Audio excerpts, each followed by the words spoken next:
بسم اللہ الرحمن الرحیم۔ شروع اللہ کے نام سے جو بڑا مہربان اور نہایت ہی رحم کرنے والا ہے۔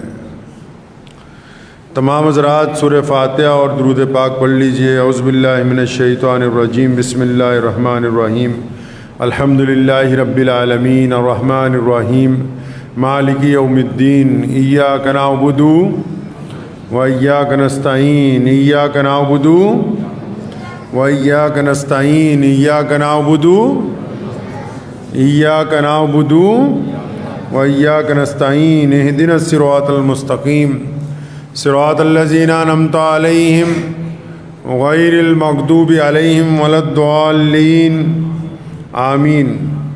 دروشی پڑھیے۔ اللہم صلی علی محمد وعلی آل محمد کما صلیت علی ابراہیم وعلی آل ابراہیم انکا حمید مجید۔ اللہم بارک علی محمد وعلی آل محمد کما بارکت علی ابراہیم وعلی آل ابراہیم انکا حمید مجید۔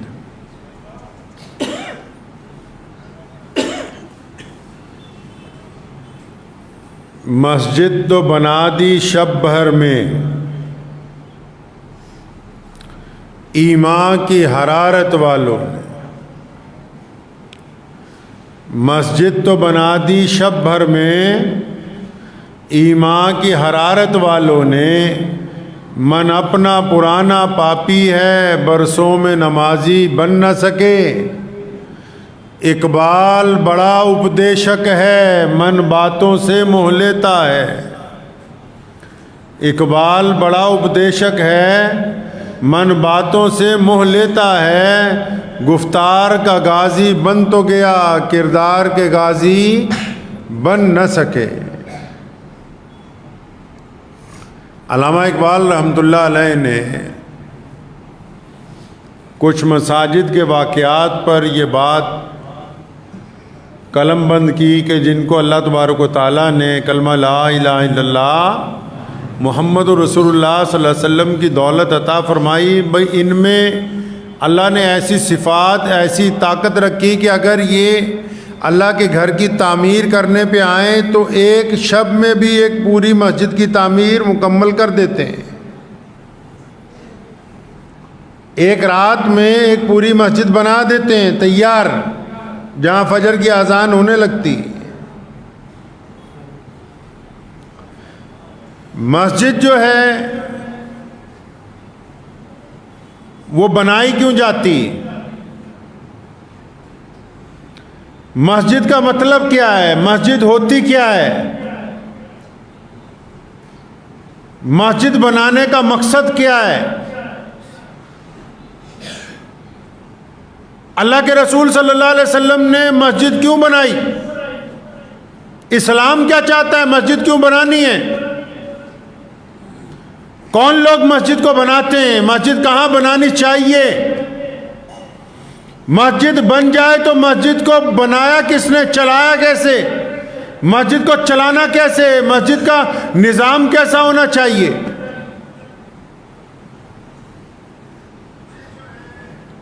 مسجد میں جو لوگ خدمت کرتے ہیں ان کا آئیڈیل کیا ہے؟ ان کا مقصد کیا ہے؟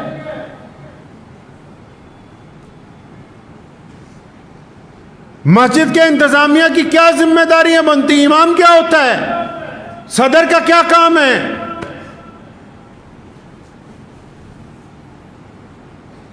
مسجد کو کیسے سنوارنا ہے؟ مسجد میں آنے والے کا کیا اکرام ہونا چاہیے؟ یہ تمام تو وہ باتیں ہیں جو کہ مسجد کی روح کے ساتھ تعلق رکھتی ہیں۔ جیسے انسان جب تک چلتا پھرتا ہے جب تک اس کے جسم میں روح ہوتی ہے، اگر جسم میں روح نہ ہو تو ہم کیا کہیں گے؟ مردہ بندہ ہے۔ اسی طرح وہ عمارت جس کو مسجد کہا جاتا ہو اور یہ نہ پتا ہو کہ اس مسجد کا کام کیا ہے، مقصد کیا ہے، مسجد کی روح کیا ہے، مسجد کے عقائد کیا ہیں، مسجد کے امام کی کیا ذمہ داری ہے، صدر کی کیا ذمہ داری ہے، مسجد کے مؤذن کا کیا کام ہے، اگر یہی پتہ نہ ہو پھر وہ عمارت مسجد نہیں ہے، صرف ایک عمارت ہے خالی۔ تو مسجد کیوں بناتے ہیں بھائی؟ آج کل کیونکہ ہم لوگ اس طرف توجہ نہیں دیتے، کم توجہ دیتے ہیں۔ اگر کسی عام مسلمان کو پوچھیں گے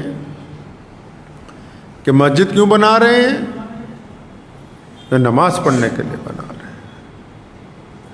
کیا صرف نماز پڑھنے کے لیے بنائی جاتی ہے مسجد؟ کیا مسجد کا کام صرف 5 وقت اذان دینا، نماز پڑھنا ہی ہے؟ کیا ایسا ہے محمد رسول اللہ صلی اللہ علیہ وسلم نے تو نماز پڑھنے کے لیے اگر اتنی زحمت گوارا کی جا رہی ہے تو یہ کام آپ اپنے گھر میں کیوں نہیں کر لیتے؟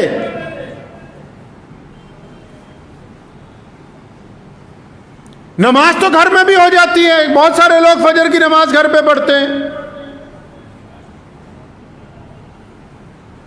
نمازیں تو 5 ہیں، فجر، ظہر، عصر، مغرب، عشاء، اور کسی اللہ والے کو پوچھو کہتا ہے اس سے زیادہ ایک بڑی نماز ہے، پاورفل نماز ہے، اس کو جب تک نہیں پڑھو گے تمہاری اللہ سے تار نہیں جڑے گی۔ ارے بھائی کون سی نماز ہے وہ؟ جی تہجد کی نماز ہے، ان 5 نمازوں سے زیادہ طاقتور ہے۔ اچھا جی، تہجد کی نماز ان 5 سے زیادہ طاقتور ہے تو وہ کہاں پڑھنی ہے؟ کہ تہجد کی اذان کہاں ہوتی ہے؟ ارے نہیں نہیں بیٹا، تہجد کی اذان نہیں ہوتی۔ اچھا تہجد کی نماز ان سے زیادہ طاقتور ہے لیکن اس میں اذان نہیں ہوتی؟ کہتے نہیں نہیں، اس کی اذان کی ضرورت نہیں، اس کی اذان ہمارے دل میں ہوتی ہے۔ جن کا دل اللہ سے لگ جاتا ہے نا، وہ اندر اذان ہوتی ہے، اللہ اکبر اللہ اکبر، کہ اللہ سب سے بڑا ہے، اٹھ جا بستر سے رات کے اندھیرے میں جب ساری دنیا سو رہی ہے، اٹھ جا۔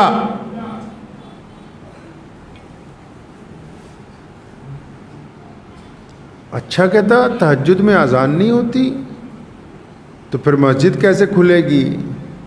بیٹا تہجد میں تو مسجد جانے کی ضرورت ہی نہیں ہے۔ اچھا تہجد میں مسجد بھی جانے کی ضرورت نہیں تو امام صاحب کو گھر پہ بلا لے تہجد کی نماز پڑھانے کے لیے؟ نہیں نہیں، تہجد میں امام کی بھی ضرورت نہیں۔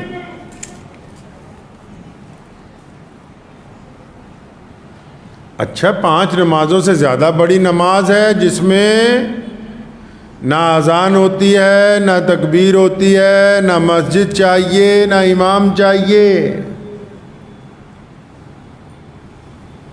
پھر انہیں 5 نمازوں میں ایسی کون سی بات ہے کہ جگہ خریدتے ہیں بڑی مہنگی؟ ابھی ٹوکیو میں، جاپان دنیا کا سب سے بڑا مہنگا ملک ہے، پتہ ہے آپ کو؟ ٹوکیو میں 1 گز زمین خریدنے کے لیے ہمارے ملک کا 1 کروڑ روپیہ خرچ کرنا پڑتا ہے۔ مسلمانوں نے وہاں بڑی بڑی مسجدیں بنا دی پچھلی 3 دہائیوں کے اندر۔ وہاں کے یہود و نصارہ حیران رہ گئے اپنی عقل پہ، کہتے ہیں یہاں رہنے کے لیے، گھر بنانے کے لیے سوچنا پڑتا ہے کہ کچھ گز کے اندر بن جائے، انہوں نے مسجدیں اتنی بڑی بڑی تعمیر کر دی، کیوں؟ وجہ پتہ لگے۔ اگر صرف 5 وقت نماز کا مسئلہ تھا تو کیا صرف اس 5 وقت کے لیے مسجد بنا دی گئی؟ بتاتے کیوں نہیں ان مسلمانوں کو کہ یہ مسجد بنائی کیوں جاتی ہے؟ محمد رسول اللہ صلی اللہ علیہ وسلم نے مسجد بنائی کیوں؟ محمد رسول اللہ صلی اللہ علیہ وسلم اپنی مسجد میں بیٹھ کر کیا کرتے تھے؟ محمد رسول اللہ صلی اللہ علیہ وسلم کی مسجد میں فجر سے ظہر تک کیا ہوتا تھا؟ ظہر سے عصر تک کیا ہوتا تھا؟ عصر سے مغرب کے درمیان کیا کرتے تھے؟ مغرب سے عشاء کے درمیان کیا ہوتا تھا؟ بتاؤ پوری دنیا کے مسلمانوں کو آج کہ یہ مسجدیں کیوں تعمیر کی گئیں؟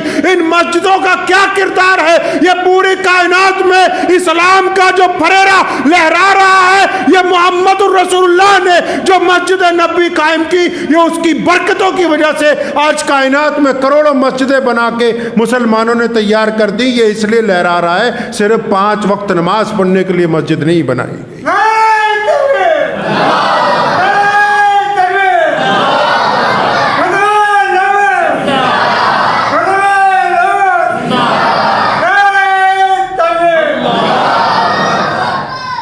مسجد کیوں بنائی بھائی؟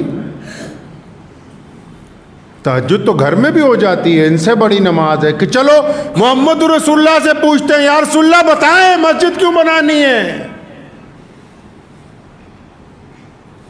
اللہ کے نبی صلی اللہ علیہ وسلم سے پوچھیں گے، امام بخاری، امام نسائی، امام ابو داؤد، صاحب طبقات، الگ الگ محدثین اپنی کتابوں کے ذریعے، احادیث کی مستند کتابوں کے ذریعے آپ جائیں، جا کے پوچھیں کہ ہم اللہ کے رسول صلی اللہ علیہ وسلم سے پوچھنا چاہتے ہیں، سوال کرتے ہیں، یا رسول اللہ مسجد کیوں بنانی ہے؟ تو اللہ کا قرآن، اللہ کے رسول صلی اللہ علیہ وسلم کی احادیث مسلمانوں کو بتاتی ہیں کہ آؤ پھر ہم تمہیں بتائیں کہ مسجد کیوں بنانی ہے، کیونکہ محمد رسول اللہ نے حکم دیا، مسلمانوں مسجدیں بناؤ، مسلمانوں کشادہ مسجدیں بناؤ، مسلمانوں مسجدوں میں آؤ۔ فرمایا یا رسول اللہ کیوں آئے؟ فرمایا تاکہ جماعت کے ساتھ نماز ادا کی جائے۔ کس کے ساتھ نماز ادا کی جائے؟ جماعت کے ساتھ نماز ادا کی جائے۔ یا رسول اللہ جماعت کے ساتھ نماز پڑھنی ہے، کیسے؟ بخاری میں لکھا ہے رسول اللہ صلی اللہ علیہ وسلم نے فرمایا جماعت سے نماز پڑھنی ہے، کندھے سے کندھا ملا کے کھڑے ہو جاؤ اللہ کے حضور۔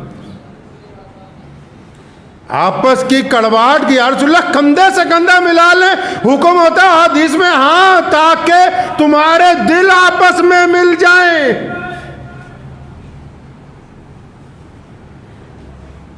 یہ سرکاری ملا سمجھتا ہے صرف اس لیے مسجد بنائی کہ 5 وقت اذان ہوگی، نماز ہوگی، تم اپنے گھر ہم اپنے گھر۔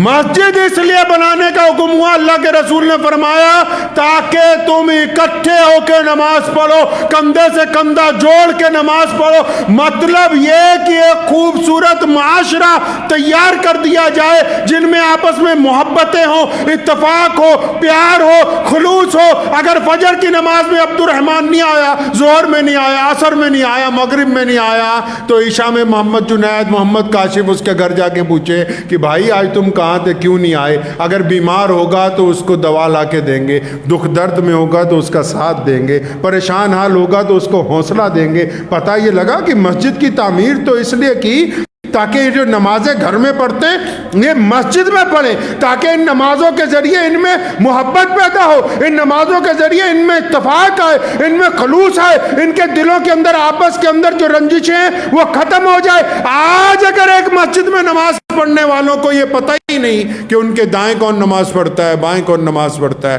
آگے کون ہے، پیچھے کون ہے، پھر ان بیوقوفوں کو سمجھایا کس نے کہ مسجد ابھی مسجد بن گئی، یہ تو ابھی خالی عمارت ہے۔ جہاں کوئی کسی کا دکھ درد نہیں سمجھتا تو وہ تو سنگ مرمر کی عمارت ہے۔ 1450 سال پیچھے چلیے، اگر مسجد دیکھنی، اللہ کے پیارے نبی حضرت محمد رسول اللہ صلی اللہ علیہ وسلم کی مسجد، آپ کو پتہ ہے رسول اللہ صلی اللہ علیہ وسلم کی 80% زندگی مسجد میں گزری۔ مکی زندگی حرم کی مسجد میں، حرم شریف میں، بیت اللہ میں، اور مدنی زندگی مسجد نبوی شریف میں۔ رسول اللہ نے ہمیں سکھایا کہ دکھ درد ہوگا تو نماز کے بعد بیٹھ کے وہیں بانٹ لیں گے، پریشانی ہوگی وہیں گفتگو کریں گے، اگر بازار میں کوئی ہمارے خلاف بات ہوئی اس کی گفتگو وہیں بیٹھ کر کریں گے، اگر کسی کے گھر میں شادی ہوگی اس کا پلاننگ وہیں پہ ہو جائے گی، کسی کا نکاح ہوگا مسجد میں ہو جائے گا، کسی کی ناراضگی ہوگی پنچایت مسجد میں ہو جائے گی، کسی کا گھر گر جائے گا تعمیر کی بات مسجد میں ہو جائے گی، کسی کا کاروبار میں نقصان ہوگا ساتھ دینے کی بات مسجد میں ہو جائے گی، کوئی دشمن ہم پر الزام لگائے گا اس کا جواب دینے کی بات بھی یہیں بیٹھ کر گفتگو میں اندر کر لیں گے۔ فرمایا مسجد تو اس لیے بنا دی تاکہ تم آپس میں ایک دوسرے کا ساتھ دے سکو۔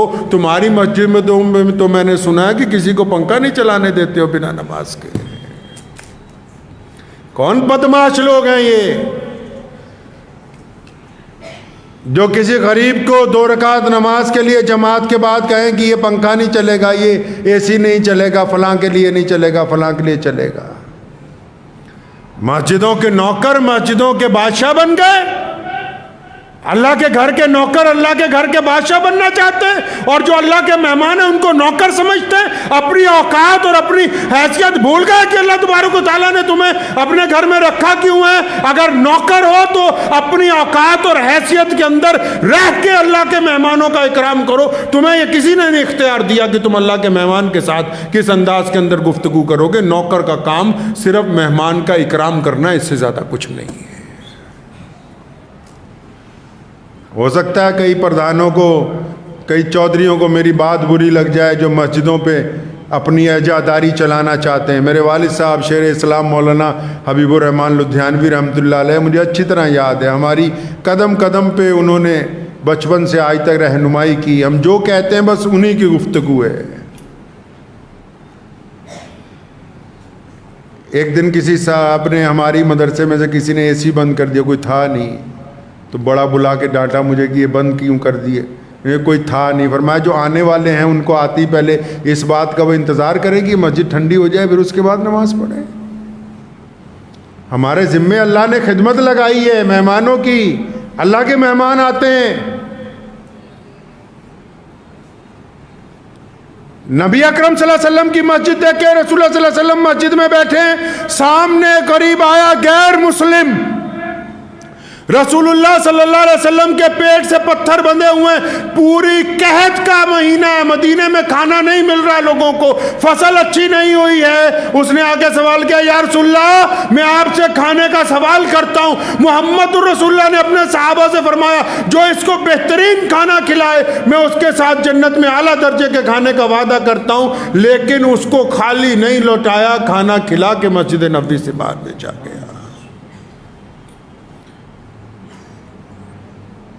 پتہ لگا کہ مسجد تو وہ ہے جہاں اگر کوئی بھوکا آ کے سوال کرتے، تو مسجد سے وہ بھوکا واپس نہیں جانا چاہیے۔ یہ مسجد کے دستور میں لکھا ہے۔ تمہیں تو مدرسوں کے سفیر گوارا نہیں ہے دو آ جائیں تو۔ مسجد کے دستور میں لکھا ہے کہ مسجد کے دروازے پر اگر کوئی مانگنے والا آ جائے اور وہ سوال کرتے یا رسول اللہ مجھے کپڑے چاہیے، محمد رسول اللہ ان کو کپڑے دیتے، جبکہ سوال کرنے والا مسلمان نہیں ہے۔ مسجد کے دروازے پر کوئی آ جائے، یا رسول اللہ مجھے سواری چاہیے، میں دور کا مسافر ہوں، اور مانگنے والا یہاں بھی مسلمان نہیں ہے، محمد رسول اللہ اس کو اونٹ پیش کرتے ہیں۔ مسجد کے دروازے پہ کوئی دکھ درد لے کے آتا ہے، یا رسول اللہ فلاں نے میرے سے زیادتی کی، میری مدد کریں، محمد رسول اللہ اس کے ساتھ چل کے اس کی مدد کرنے جاتے ہیں۔ پتہ یہ لگا کہ مسجد جب بنائی جاتی وہ اس لیے بنائی جاتی کہ یہ ماں کی طرح ہیں، جس کے پاس جا کے بندہ بیٹھ کے روتا بھی ہے، ہنستا بھی ہے، دکھ درد بھی سناتا ہے، خوشی بھی تقسیم کرتا ہے۔ مسجد تو اس لیے بناتی کہ آس پاس رہنے والے انسانوں کو راحت مل جائے، آس پاس رہنے والوں کو راحت مل جائے مسجد سے، ان کے دکھ درد بانٹا جائے۔ وہ کیسے مسجد کا کوئی بندہ امام یا صدر ہو سکتا ہے جس کے محلے میں کوئی بیوہ ہو اور اس گھر میں کھانا نہ پکتا ہو، ایک وقت پکتا ہو ایک وقت نہ پکتا ہو، اور مسجد میں اعلیٰ ترین سنگ مرمر کے پتھر لگا دیا جائیں اور بہترین لوگ آئیں نماز پڑھنے کے لیے، اور اس محلے میں کوئی بندہ بھوکا سوتا ہو، پھر یہ مسجد ابھی مسجد کے حکم میں آئی نہیں ہے۔ تمہیں کس نے کہا کہ مسجد صرف 5 وقت نماز کے لیے ہوتی ہے؟ سب سے بڑا اسکول مسجد میں کھولا جاتا ہے۔ آج بھی دنیا میں مسلمانوں کا جو سب سے بڑی یونیورسٹی ہے، مسلمانوں کے پاس جو آج بھی 1 نمبر کا مدرسہ ہے، آج بھی ہمارے پاس ایسا ادارہ جہاں کے پڑھے ہوئے عالم پوری دنیا میں جب جاتے ہیں لوگ اٹھ کے کھڑے ہو جاتے ہیں، تو محمد رسول اللہ صلی اللہ علیہ وسلم کی مسجد نبوی کا مدرسہ ہے آج بھی، جہاں کئی ہزار بچے روزانہ ہر نماز کے بعد تعلیم حاصل کرتے ہیں آج کی تاریخ میں۔ آج بھی اگر بہترین ڈاکٹر آپ کو اپنے آپ کو دکھانا ہے تو جب آپ حرم شریف میں نماز پڑھنے کے لیے جائیں گے، جگہ جگہ پہ مسجد نبوی میں، حرمین شریفین میں بہترین دنیا کے ڈاکٹر وہاں لوگوں کے لیے بیٹھے، کیونکہ وہ مسجد خدا کا گھر ہے، وہاں جو آنے والے ہیں ان کی دکھ تکلیف کو سننا ہماری ذمہ داری بنتی۔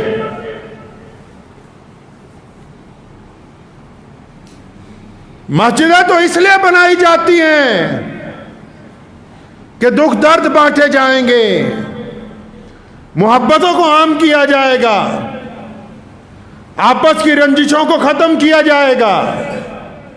ان کو پتہ ہی نہیں، ان کو یہ تو میں مانتا ہوں جتنے فروعی مسائل ہیں ان سے سن لو، وہ ٹھیک ہے اپنی جگہ ضروری، ہم کب انکار کرتے ہیں کہ وضو کے فرائض ضروری نہیں، قبلے کی طرف منہ ہونا ضروری نہیں، لیکن یہ بھی تو ضروری ہے کہ جو کندھے سے کندھا روز مل رہا ہے اور ان میں سلام دعا نہیں ہے، ان کی نفرت کو ختم کرنا یہ بھی نماز کے لیے ضروری ہے۔ یہ نماز کے لیے ضروری ہے کہ ان کے اندر رنجشیں نہ ہوں، ان کے اندر نفرتیں نہ ہوں۔ یہ نماز کے لیے ضروری ہے کہ ان کا دل چڑیوں کی طرح نرم ہو جائے لوگوں کے لیے۔ یہ نماز کے لیے ضروری ہے کہ ہر آنے والے کا اکرام کرتے ہوں۔ یہ نماز کے لیے ضروری ہے کہ اپنے پڑوسیوں کے اگر وہ غریب ہیں تو ان کا مذہب نہ دیکھیں۔ یہ پوری دنیا میں آپ اسلام دیکھ رہے ہیں، پوری دنیا کے اندر آپ دیکھتے ہیں مسلمانوں میں اعلیٰ ترین کوالٹیاں یہ مسجدوں کی بنیادی عقائد کی وجہ سے ہیں۔ آپ چلے جائیں ابھی بھی یورپ میں۔ ابھی میں گزشتہ دنوں جب عمرے پہ گیا تو مدینہ منورہ سے نکلا تو میں نے میرے جو ساتھی تھے شہزاد بھائی، ان کو میں نے کہا کہ کسی عام محلے کی مسجد میں چلیں گے، تو ہم لوگ گئے تو 2 نفل پڑھنے تھے، تو مجھے تو یہ دیکھنا تھا کہ بھی عام مسجدوں میں کیا ہے۔ تو ماشاءاللہ تمام ضروریات کے سامان کے ساتھ ساتھ فریجوں کے اندر کھانا رکھا ہوا ہے، کھجوریں رکھی ہوئی ہیں، پانی کی بہترین بوتلیں رکھی ہوئی ہیں۔ کیوں بھائی؟ یہ چیزیں تو بازار میں مہنگی بک رہی ہیں۔ یہ تو اس ریگستان کے ملک میں بازار میں یہ چیزیں مہنگی ہیں، یہ مسجد میں تو وافر مقدار میں کیوں بھائی؟ کیونکہ جو بندہ مسجد میں نماز پڑھنے کے لیے آ رہا ہے اس کو تکلیف نہیں ہونی چاہیے، اس کو پریشانی نہیں ہونی چاہیے۔ کوئی مسجد میں آ رہا ہے، کسی کو قرآن شریف چاہیے، کسی کو کتاب چاہیے، کسی کو اپنا دکھ درد بانٹنا ہے، کسی کی پریشانی ہے، ارے تمہیں بٹھایا اسی لیے مسلمانوں مسجد کے اندر کہ تم مسجد میں بیٹھ کے انسانوں کا بھلا کرو گے۔ نماز تو پڑھنی ہے، نماز کا مقصد یہی ہے کہ تم برائیوں کو چھوڑ کے اچھائی کی طرف لگ جاؤ۔ مسجد کی نماز کا مطلب ہی یہی تھا کہ تم اب برائی کے خلاف اٹھ کے کھڑے ہو جاؤ گے، اسی لیے تو مسجد بنائی گئی۔ مسجد نبوی صلی اللہ علیہ وسلم میں بتاؤ تو صحیح، دنیا کا کون سا کام ہے، دنیا کا کون سا فیصلہ ہے جو محمد رسول اللہ نے مسجد نبوی میں بیٹھ کے نہیں کیا؟ کوئی ایک کام تو بتاؤ جو مسجد نبوی میں بیٹھ کے نہیں ہوا۔ ہم لوگوں نے 2 طبقات کے اندر مسلمانوں کو بانٹا۔ دنیا دار لیڈر کہتے ہیں کہ مسجد میں نماز کے علاوہ کوئی گفتگو نہ ہو، اور تمہارے پاس نہ تعلیم کا کوئی نظریہ ہے، نہ تمہارے پاس مسلمانوں کے اتفاق کا کوئی نظریہ، نہ تم مسلمانوں کی کوئی چیریٹی کر سکتے ہو، نہ تم اسلام کے ذریعے غیر مسلم دوستوں کے آگے اسلام کو پیش کر سکتے ہو۔ تمہارے پلے کچھ نہیں، لیکن تم یہ چاہتے ہو کہ مسجد میں صرف 5 وقت نماز کی بات ہو، اس کے علاوہ کوئی بات نہ ہو۔ یہیں پر آ کے تم نے اپنے پاؤں کے اوپر کلاڑا مارا ہے۔ تمہیں یہ بات سمجھائی کس نے کہ مسجد صرف 5 وقت جماعت کے لیے ہے، اس کے علاوہ کچھ نہیں؟ مسجد تو ایکو فرینڈلی ہونی چاہیے۔ مسجد تو کہتی ہے کہ بندہ بنا نماز کے آئے، تھکا ہوا آئے، پریشان حال آئے تو کوئی بات نہیں، اگر وضو کر کے وہ مسجد کے اندر آرام کرنے لگا تو کیا بات ہو گئی؟ مسجد تو بنائی اسی لیے تاکہ لوگوں کو راحت پہنچا دی جائے۔ تم کون ہوتے ہو اس کو پریشان کرنے والے، دوسرے کو سوال کرنے والے؟ اللہ نے کسی کو کسی کے اوپر جج نہیں لگایا دنیا میں، اس کے لیے باقاعدہ عدالتیں قائم کی گئیں، قاضی کے عہدے بنائے، حکومتیں بنائی، ووٹ ڈالتے ہیں۔ ہر ایک بندے کو نہیں اختیار دیا کہ وہ آن دی اسپاٹ خود بولے کہ میں فیصلہ کروں گا۔ ہوتے کون ہو تم فیصلہ کرنے والے کہ کس کی نیت کیا ہے، کس کی نیت کیا نہیں ہے؟ آپ نے اپنے پاس سے نیتوں کا اعتبار کر کے پوری قوم کا بیڑا گرک کر دیا۔ آپ یہی بتانے بیٹھ گئے کہ ہم بتائیں گے کہ کون بندہ مسجد کے اندر بیٹھ سکتا ہے، کون بندہ نہیں بیٹھ سکتا، کون نماز پڑھے گا، کون نہیں پڑھے گا۔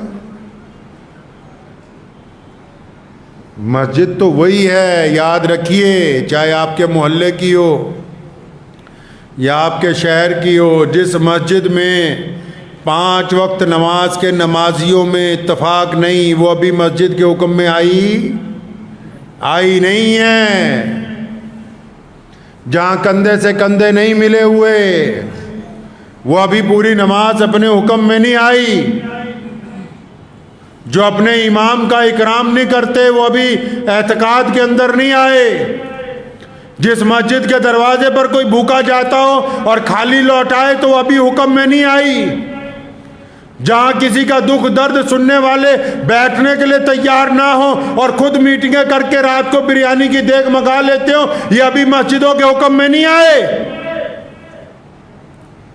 یہ تماش بھی نہیں کر رہے۔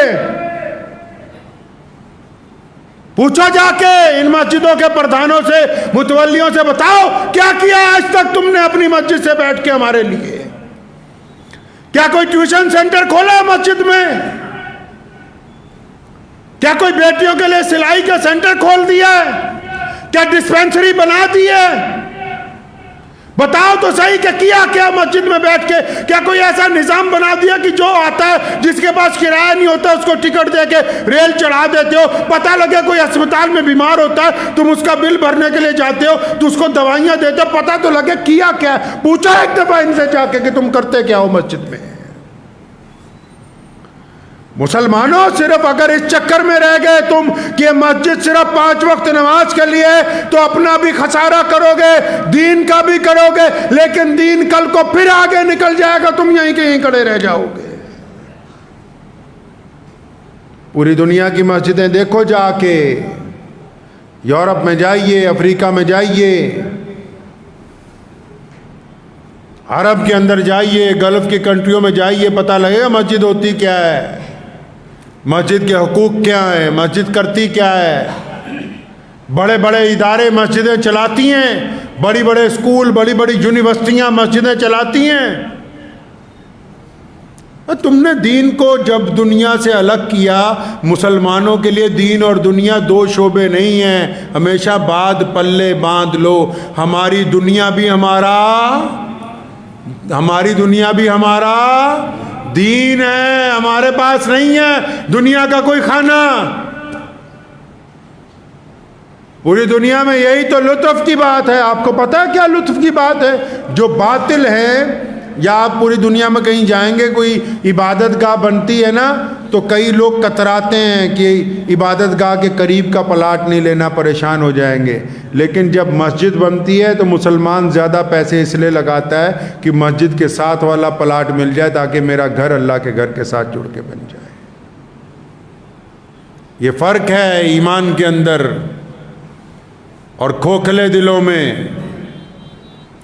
اس لیے اپنے اندر تھوڑی بیداری لائیے۔ جو لوگ جن کو اللہ نے مسجدوں کی ذمہ داری دی ہے، یا جو مسجدوں میں پردھان بنے ہوئے ہیں، ممبر بنے ہوئے ہیں، پہلے تو 2 رکعت اللہ کا شکر ادا کریں بھی اللہ نے آپ کو اپنے گھر کا نوکر بنا لیا، مجاور ہو۔ قرآن پاک میں لکھا ہے کہ حرم کے مجاور ان سے آگے نہیں بڑھ سکتے جو اللہ کے راستے میں بیٹھتے ہیں گھوڑوں کے اوپر۔ مجاور ہونا ہی بڑی بات ہے اللہ کے گھر کا۔ پہلے تو شکر ادا کرو کہ اللہ نے آپ کو اپنے گھر کا مجاور بنا لیا، اور پھر اس بات کو ذہن میں بٹھا لو کھوپڑی میں کہ یہ جو لوگ آ رہے ہیں مسجد تک یہ اللہ کے مہمان ہیں۔ اللہ کے مہمانوں کا اکرام کرنا سیکھ لیجئے۔ اگر آپ اللہ کے مہمانوں سے غنڈہ گردی کریں گے تو اللہ کی طرف سے جب پکڑ آئے گی ساری چودراہٹ نکل جائے گی، ساری پردھانگی نکل جائے گی، نہ دین کے باقی رہو گے نہ دنیا کے باقی رہو گے۔ لکھ کے لے جاؤ اس بات کو۔ ایک بات اور ہے ہندوستانی مسلمانوں میں، ہم لوگ اگر باہر پوری دنیا میں جاتے ہیں، اچھا آپ کو ایک بات مزے کی بتا دوں، انڈیا میں جو مسلمانوں کا پروڈکٹ ہے نا، انہوں نے فتووں کے چکر میں چل چل کے اپنا پیر پہ خود ہی کلاڑی ماری۔ ضرورت تو ان کو مسئلے مسائل کی تھی، پوچھنا تھا رسول اللہ صلی اللہ علیہ وسلم کا چہرہ کیسا تھا، ہم اپنے نبی صلی اللہ علیہ وسلم کے چہرے کے مطابق داڑھی رکھے، پوچھنا تھا، لیکن یہ پوچھنے نہیں گئے، فتویٰ لینے گئے۔ کیوں؟ کہتے یار میری چاہے چھوٹی ہو یا بڑی ہو اپنے ساتھ والے کا رگڑا لگانا ہے۔ ان کو فتویٰ اس لیے چاہیے تاکہ یہ اپنے بھائی کی بے عزتی یہیں پہ یہ مار کھا گئے۔ بس پوری دنیا نے مسائل معلوم کیے کہ اللہ کے نبی، آپ کو پتا ہے کہ عرب کے لوگوں کے اندر کوئی فتوے بازی نہیں ہے، اتنے ملک ہیں،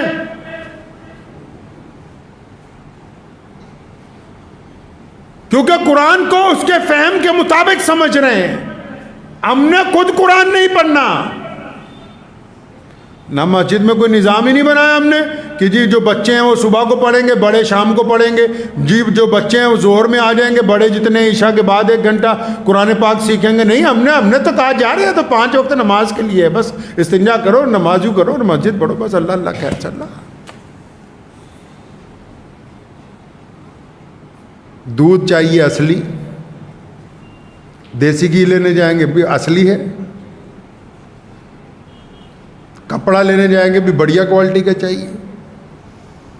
ساری چیزیں ان کو اصلی چاہیے، ہونی بھی چاہیے، صحت کا معاملہ ہے. امام چاہیے، امام کیسا چاہیے بھائی؟ سستا، جتنا سستا ہو سکے اتنا سستا. 4000 میں مل جائے، 5000 میں مل جائے، 6 میں مل جائے. رونے لگیں گے 10,000 پہ، آنسو آ جائیں گے صدر صاحب کی آنکھوں میں. میرے دادا حضرت مولانا مفتی محمد احمد رحمانی رحمۃ اللہ علیہ فرمایا کرتے تھے، ہمارے خاندان کے تمام علماء کو فرماتے تھے اپنا کام کرتے رہو گے، ممبر پہ بیٹھو گے تب ان کو سچی بات سناؤ گے. یہ تو برداشت ہی نہیں کرتے کہ مولوی ان کو صحیح بات کہہ دے، تو فوراً کمیٹی والے میٹنگ بلائیں گے کہ اتارو اس کو آج مسجد کی امامت سے. پنجاب وقف بورڈ کا ایک قصہ میں آپ کو سناتا چلتا ہوں. تو میں نے وہاں ایک دفعہ کہا، اسے 10 سال پہلے کی بات ہے، میٹنگ میں نے کہا ایسا کرو پورے پنجاب میں اماموں کی تنخواہیں بڑھا دیتے ہیں. تو جس دور میں تھا مذہبی امور کا چیئرمین، تو اماموں کی تنخواہ 7-8 ہزار تھی، تو میں نے سوچا 20,000 کر دیتے. اب باقی سارے ممبران میرے سے بحثنے لگے کہ ارے عثمان بھائی یہ تو بہت زیادہ ہو جائے گا، ان کو اتنی ضرورت نہیں ہے. اچھا مجھے بھی پتا تھا کہ اگر 20 کہوں گا تو 4-5 اور بڑھائیں گے، چلو 13-14 ہزار ہو جائے. تو لیکن وہ گفتگو چل رہی تھی، تو میرے ایک اور دوست ہیں تو میرے ساتھ ہی بیٹھے ہوئے تھے، دنیا دار آدمی. تو میں نے ان کو اچانک کہا، میں نے کہا یہ آپ نے جوتے ماشاءاللہ بہت اچھے پہنے ہیں، تو یہ کتنے کے؟ تو مجھے کہنے لگے یار عثمان بھائی یہ 22,000 روپے کے آئے ہیں، ایڈیڈاس کمپنی ہے اس کے لیے. تو میں نے بس ٹھیک ہے، تو تمہیں جوتوں کی ضرورت ہے، مولویوں کی تھوڑی ضرورت ہے. اس قوم کو جوتیوں کی ضرورت ہے، ان کو اچھے لوگ تھوڑی چاہیے بھائی، ان کو چمچے چاہیے، یہ خود بھی نہیں چاہتے. وہ بھی سنو جو بار بار مجھ سے سرکاری مولویوں کا توا سن کے خوش ہوتے، ارے ان کو بھی اچھے لوگ نہیں چاہیے. ان کا اپنا بیٹا 40,000 روپے مہینہ اڑا دے، یہ امام کو مکمل تنخواہ نہیں دیں گے کہ وہ اپنے بچوں کا گزارا اچھی طرح کر لے. نہیں، ان کے پیٹ میں درد ہو جائے گا. ان کو بھی پھر جوتیوں کی ضرورت ہے. قرآن پاک کے بعد سب سے مستند کتاب ہماری پوری دنیا میں امام بخاری نے جو لکھی حدیث شریف کی کتاب ہے، نبی علیہ السلام کے فرمانات کی کتاب ہے. جو پہلی حدیث انہوں نے نقل کی، فرمایا کما قال النبی صلی اللہ علیہ وسلم انما الاعمال بالنیات، کہ عمل کا دار و مدار نیت پہ ہے. جب ان کی نیت ہی جوتے کھانے کی ہے تو پھر اللہ نے وہی انتظام کر رکھا، وہی انتظام کیا ہوا. تو اس لیے اگر آپ باقی چیزیں اصلی چاہتے ہیں، اپنی مسجد کے امام سے لے کے نظام تک کو بھی دینی بنانا ہوگا. لکھ لو آج اس بات کو اپنے دل پر. جتنے پردھان حضرات ہیں، ممبران حضرات ہیں، آپ کے لیے میں دعا گوں، کسی کے لیے کوئی برا خیال کبھی دل میں نہیں آیا، لیکن میں آپ سے بھی گزارش کرتا ہوں سر جوڑ کے بیٹھ جاؤ. یہ وقت ہے دوبارہ اسلام کے پیغام کو عام کرنے کا. یاد رکھو دنیا میں جب بھی اسلام کے خلاف باتیں زیادہ ہونے لگے تو وہ وقت ہے سروائیو کرنے کا، وہ وقت ہے آگے بڑھنے کا، وہ وقت ہے لوگوں کو بتانے کا کہ اسلام کیا ہے. اور یقیناً جب آپ آگے بڑھیں گے پریشانی کے درمیان تو اللہ نے آپ کے لیے کامیابی رکھی ہے، اس کے اندر گھبرانے کی کوئی بات نہیں ہے. سر جوڑ کے بیٹھ جاؤ، دیکھو کیا کر سکتے ہیں اپنی مسجد میں، کون سی تعلیم کا نظام چلا سکتے ہیں، کون سے کالجوں کے زیادہ بچے ہیں جن کو ٹیوشن دے سکتے ہیں، کون سا ایسا غریب ہے جس کو پیسے دے کے چھوٹا سا اس کا کاروبار شروع کروا سکتے ہیں؟ کیا ہمارے پاس نظام ہے کہ رات کو مسافر آئے تو ہمارے پاس ٹھہر جائے؟ ہمارے پاس ایسا کیا نظام ہے کہ ہمارے امام کو کوئی دکھ نہ ہو، تکلیف نہ ہو؟ ہمارے پاس ہم نے کیا کیا ہے؟ آج سے یہ سوچے بس جا کے اپنے محلے کی مسجد کے لوگ بیٹھ کے یہ سوچے بھی ہماری مسجد نے آج سے پہلے کیا کیا ہے انسانوں کے لیے، ہمارے محلے میں جو غیر مسلم غریب ہے اس کے لیے ہم نے کیا کیا، اپنے ہندو سکھ بھائیوں کے لیے ہم نے کیا کیا ہے، اپنے پڑوسیوں کے لیے ہم نے کیا کیا ہے۔ صرف 5 وقت نماز نہیں، مسجد نبی صلی اللہ علیہ وسلم کی سنتوں پر ہونی چاہیے۔ میرے نبی کی مسجد میں غریب کے لیے کھانا ہے، میرے نبی کی مسجد کے لیے مسافر کے لیے سواری ہے، میرے نبی کی مسجد کے لیے زخمی کے لیے ملم ہے۔ تو ہمیں اپنی مسجد کو اپنے نبی صلی اللہ علیہ وسلم کی مسجد کے مطابق چلانا ہوگا انشاءاللہ تعالی۔ چلائیں گے جی انشاءاللہ۔ دعا کیجیے اللہ تعالیٰ مجھے بھی آپ سب کو بھی ان باتوں کے اوپر عمل کرنے کی توفیق عطا فرمائے۔ وآخر دعوانا ان الحمدللہ رب العالمین۔